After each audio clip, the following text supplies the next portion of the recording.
né? Porque o investidor, ele tem que saber, nesse momento, ele tá falando assim, opa, o que eu faço? Eu invisto na bolsa, eu não invisto, eu vou para renda fixa, eu não vou... E a gente tem ouvido muitas perguntas, eu particularmente, eu acredito que o André, sobre, eu vou para renda fixa ou vou para bolsa, né? E algo que eu acho importantíssimo na renda fixa é explicar que, né, sobre a renda fixa, o que é renda fixa. Muitas pessoas não têm muito essa noção. Então, Marília, eu queria que você falasse um pouquinho por que a renda fixa não é fixa, para o pessoal Boa. entender. Excelente pergunta. A renda fixa, ela só é fixa se você leva o título que você comprou a vencimento. Então, se eu comprei um pré-fixado lá no Tesouro Direto com uma taxa de 10% e levo ele a vencimento, eu vou ter 10% durante 10 anos, vamos supor que é o vencimento.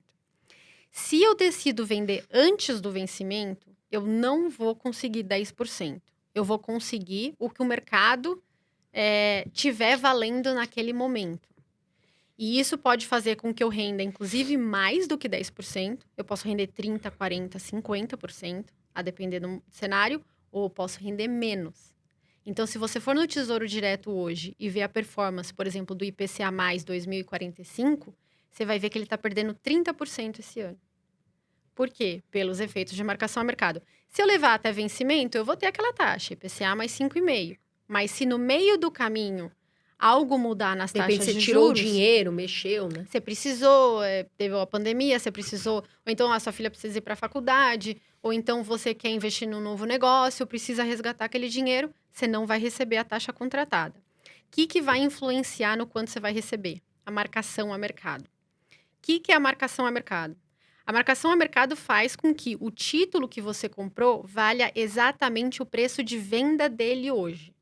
Então, comprei o título a 10, né? Meu pré-fixado de 10 anos, comprei a 10. E, por algum motivo, a inflação caiu, veio uma recessão e tal, a taxa do momento para esse mesmo título passa a ser 5. O que acontece? A partir de agora, eu vou render 5. Aí você vai me perguntar, mas Marília, o que acontece com toda a diferença de retorno que eu ia ter entre os 10% que eu contratei? Eu fui lá no Tesouro e comprei um título de 10%, você está me falando que eu vou render 5%? E a diferença entre os 10 e os 5? Toda a diferença é antecipada imediatamente para você agora. Então, um título que você tinha que valia, de repente, R$800, passa a valer R$1.000, passa a valer R$2.000. Porque você antecipa todo esse fluxo. E a partir de agora, você rende 5%. Eu até queria te perguntar, com essa questão toda que a gente está vendo, essa oscilação da taxa Selic, o que você acha na escolha? Vale a pena escolher, por exemplo, um pré-fixado? Você gosta de pré-fixado? Depende. Eu não gosto de pré-fixado longo. Hoje em dia, eu nem toco em juro longo no Brasil. Porque eu não sei qual vai ser a política econômica. Eu não sei quem vai ser o próximo presidente. Eu não sei se o próximo presidente vai querer fazer reformas e ser responsável fiscalmente, ou se ele vai querer flexibilizar o teto de gastos. Vamos lembrar que em 2016, antes do teto de gastos, as taxas de juros que hoje estão 12%, estavam sabe quanto? 16,5%. Ou seja, se você se prender num produto de 5 anos, um CDB de 12, amanhã a Selic está em 12, você vai encontrar produtos de 15, 16. Ou seja, você deixou de ganhar, né? Você deixou de ganhar. E como a pessoa faz essa avaliação neste momento, Marília? Vamos supor, o cara tá ali montando a carteira dele agora. E aí você tem Tesouro IPCA, você tem um CDB pré-fixado, você tem vários produtos de renda fixa, LCI, LCA. O que você aconselha esse investidor? Como ele começa ali? Ele monta uma carteira diversificada? O que ele faz? Eu não gosto muito desse conceito de carteira diversificada porque você pode investir em várias coisas ruins, né? Então, assim, tem que ter uma certa diversificação, mas, por exemplo, em emissores, né? Você não vai fazer tudo numa LCA de um emissor X. Você vai dividir um pouquinho. Mas, assim, quanto a qual título escolher, no cenário atual, eu prefiro liquidez e segurança. Mas tem cenários que eu gosto de títulos de longo prazo, de títulos de crédito privado arriscados. Tem épocas que é muito bom, funciona muito bem. Como, por exemplo, em 2016, veio o Temer, deu um choque de credibilidade. Todos esses títulos longos valorizam muito. E aí você passa a antecipar fluxo com a marcação a mercado. É maravilhoso, retorno de 40% ao ano. Agora, no cenário atual, se entra um governo que flexibiliza o teto de gastos, essas taxas vão voltar para 16, que é o que estava antes. E aí, você está num título longo, você deixa de ganhar, né, essa taxa de 16, ou você perde com a marcação a mercado se você precisar vender antes. Então, quando que é a hora certa de você alongar a sua carteira, né? Num título, sei lá, 2030, 2040, 2025, sei lá. Quando você olhar para o cenário econômico e vislumbrar um fiscal crível, né? Então, reformas estruturais, teto de gastos, respeito ao teto de gastos, né? Redução de gastos no geral, superávit primário, ou quando você vê a inflação começando a voltar. Porque enquanto a inflação está acelerando, as taxas de juros vão atrás, né? Elas vão subindo também. E é isso que é importante o pessoal saber, né? Porque tem a rentabilidade, mas também tem a inflação. Então, se rende 10 e a inflação está em 10, você tem que também contar a inflação, né, da rentabilidade. Agora, Marília, o que eu acho importante, que eu queria que você esclarecesse? Tem muitas pessoas que estão aqui, que não tem problema nenhum, a gente está aqui para abraçar todos, né? A gente quer que o brasileiro voe e comece. Que estão começando a jornada. E elas têm dificuldade de saber o que é um CDB, o que é LCI. E eu queria que você explicasse um pouquinho como escolher um bom CDB, uma boa LCI na sua visão. Olha, cada título segue um propósito, né? Imagina que você tem vários soldados, né? E você tem que escolher qual soldado vai para cada batalha.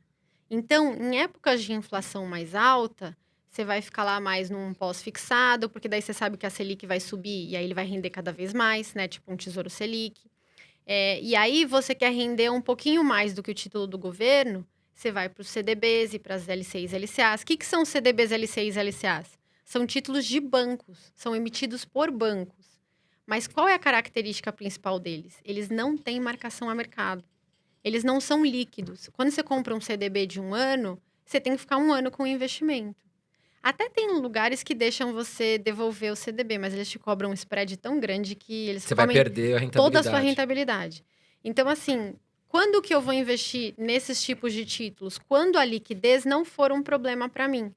Então, se eu achar, por exemplo, que as taxas de juros vão cair muito esse ano e depois eu vou querer vender, eu não vou me travar num título de 5 anos, né? Esse soldado não é bom para o meu exército para eu ganhar essa guerra, entendeu? Eu vou ter que escolher outro soldado. Então, eu vou para os títulos do Tesouro Direto, que tem liquidez e que eu posso vender a qualquer momento. Então, cada título você vai usar para uma coisa diferente. Os CDBs, LCIs e LCAs que eu falei é aquilo. Então, você vai render, você está emprestando dinheiro para o banco é um pouquinho mais arriscado que o governo, então ele vai te pagar um spreadzinho a mais. Então, se o governo no Tesouro Selic paga 100% da Selic, que é quase igual a 100% do CDI, o banco vai te pagar 105%. Né? Ah, mas o meu banco me paga 96%, então não investe. Então, peraí. Pelo menos 100%. A gente fala pelo menos 100%. E é importante isso que você está falando, Marília, por quê? A gente sempre conversa, eu e o André. Reserva de emergência. Pessoal, é na renda fixa. Hoje mesmo eu recebi uma pergunta. Carol, mas é muito arriscado pôr em fundo imobiliário? Sim. Por quê? Faz parte da renda variável. Então, eu acredito, né, Marília, que a LCI, que tem carência de 90 dias, não é específico, mas, por exemplo, o que você quis dizer, né? Tesouro, Selic, ótimo para liquidez, para reserva, CDB de liquidez diária, para não ter esse problema que você falou, né? Existe isso de banco, por exemplo, eu não invisto tanto em CDB, mas, por exemplo, de você não poder devolver? De você... Tem. Os CDBs de prazo fechado, teoricamente, você não pode devolver. Inclusive, as LCIs e LCAs, você tem um período regulatório que você não pode mesmo. Que são 90 dias, pelo menos, 90 dias. Você não pode devolver de jeito nenhum, é regulatório. Os CDBs de prazo fechado, você pega um CDB de 3 anos, você tem que ficar os 3 anos. Você só vai receber o seu dinheiro de volta depois de 3 anos. Tem algumas corretoras que o que elas fazem? Elas repassam o seu CDB para outra pessoa. Tipo num mercado secundário, né? Num mercado de balcão. Você vende para alguém.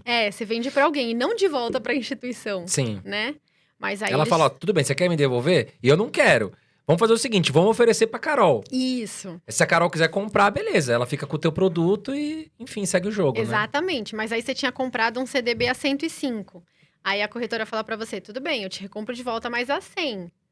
E aí ele repassa pra Carol a 110. Sim. Entendeu? É o famoso spread, né? Exatamente. Então, pra ficar interessante pra Carol, ele joga a taxa lá em cima. E aí a Carol passa o resto do tempo com aquele CDB. Então, Para você se travar por esse tempo, né, num CDB, numa LC e LCA, você tem que imaginar que você vai ficar até o vencimento para não ter esse spread na cabeça se você precisar do dinheiro. Então, cuidado aí, você que tá querendo fazer um CDB, te ofereceram um CDB de 8 anos. Ah, é? Não, porque essa taxa tá legal. Pô, você vai ganhar 1% ao mês, vai ficar 8 anos. Cuidado, porque se a inflação vier para 15, aí você tá ferrado. É, André, e a gente fala se isso. você soubesse o número de bancos que emitiu CDB de 8 anos, de 5 anos à torta e à direita durante a Selic a 2, travou a rentabilidade de todo Já mundo em imaginavam que ia pré-fixado. subir.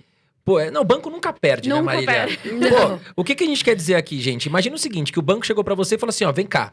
Vem comigo, ó, tem um CDB aqui, show de bola. A Selic tá em 2, eu vou te... Ó, 6%. É isso aí, Mas você vai ficar comigo 8 anos. Amigo, você se deu muito mal. muito mal. Porque agora tem CDB de 12, 13 e a inflação tá em 10. É isso aí. Você tá com um produto te pagando 6. Você se ferrou. Então tem que tomar muito cuidado, né, Marília? Cuidado com esse longo prazo. Agora, Marília, um detalhe. Quem comprou aquele Tesouro IPCA aí, quando a taxa Selic tava 2, 3%, né? O que ele faz agora? Ele tem que aguardar até o final? Não pode chegar pro governo e falar, eu quero devolver. O que faz? Ele pode falar para o governo que quer devolver. Agora ele vai tomar um prejuízo de 30%. Então, né? aí se danou. É. Por isso que esse tipo de coisa você tem que antecipar. Lá em 2019, eu já falava para os clientes, gente, não investe em título longo. Por quê? A Selic tá 2%, vocês acham que ela vai para quanto? Para menos 2, né? Vai ficar negativa a taxa? Vai Vai ficar igual ficar o negativa? Japão aqui? Não vai rolar. Então, assim, por que vocês vão se travar num juro longo na mínima histórica brasileira? Para que vocês vão fazer isso? Ah, mas tem um monte de banco emitindo. É claro que eles estão emitindo, eles são espertos, eu emitiria também, né? Tipo, me financiar de graça quase pelo longo prazo, eu também faria, mas assim, não dá. Você tem que se antecipar, porque depois que o movimento já foi, depois que as taxas já subiram, você vai tentar sair, você vai levar o prejuízo de 30%, que você quase nunca mais vai recuperar.